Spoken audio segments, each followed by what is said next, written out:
काकू इथे बसा आणि रिलॅक्स व्हा, ठीक आहे? Be comfortable. आणि रेडी आहात ना? रेडी आहे की नाही मला माहित नाही. मला मला खूप भीती वाटते.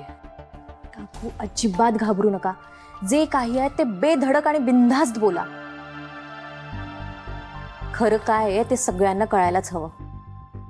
चला करूया सुरुवात. Yes sir. मॅम तुम्ही रेडी आहात ना? हो सर. काही टेन्शन घेऊ नका, बिंदास बोला. आदिती रेडी? Yes sir. हा ओके, लेट्स स्टार्ट. 3, 2, 1 ऍक्शन.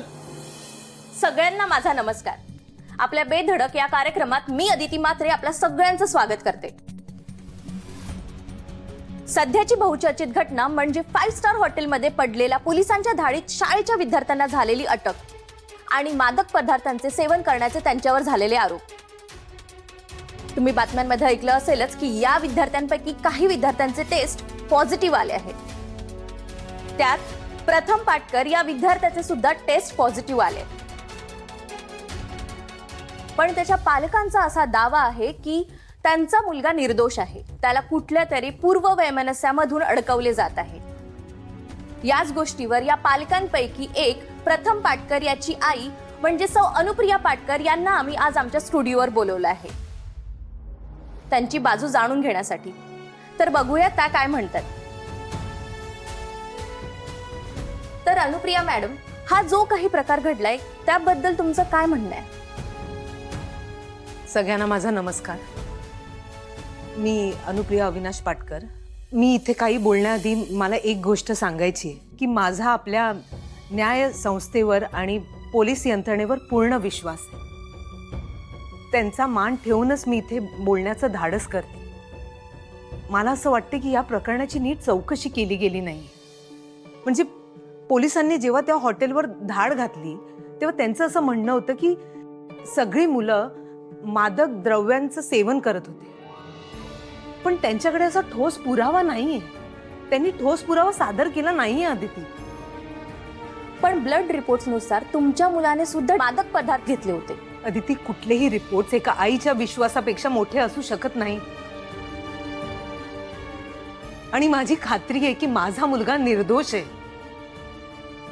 माझं स्पष्ट म्हणणं आहे की त्याला कोणीतरी अडकवण्याचा प्रयत्न करते. पोलिसांकडे ना नीट रिपोर्ट्स नाहीयेत, चुकीचे रिपोर्ट्स आहेत. यू मीन रिपोर्ट्स बदलले गेलेत असं म्हणायचंय तुम्हाला? असू शकतं. म्हणजे माझ्याकडे ठोस पुरावा नाहीये, पण नक्कीच असू शकतं. मला कुणावरही आरोप करायचा नाही,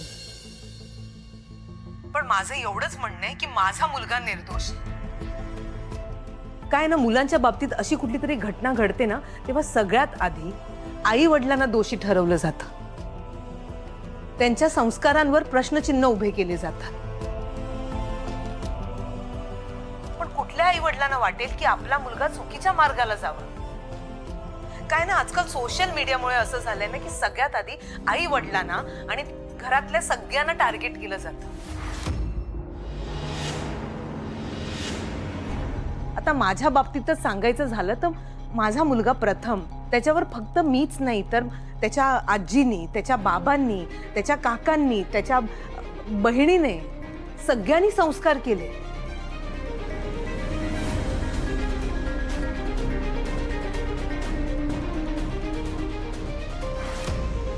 आता तुम्ही म्हणाल की तुम्ही त्याला लाडावून ठेवलं. मुलांना आपण लाडावतो, आपण त्यांना प्रेम देतो. आता हे चुकीचं आहे का मला सांगा?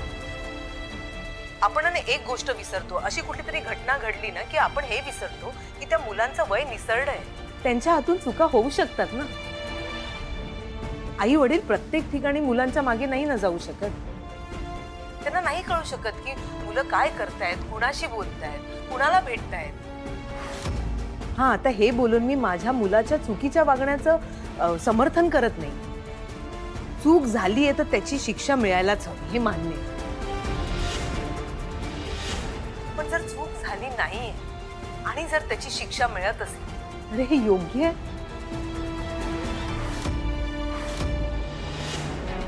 तेही एका लहान मुलाला? ही 100 गुन्हेगार सुटले तरी चालतील, पण एका निरपराध माणसाला शिक्षा होता कामा नये.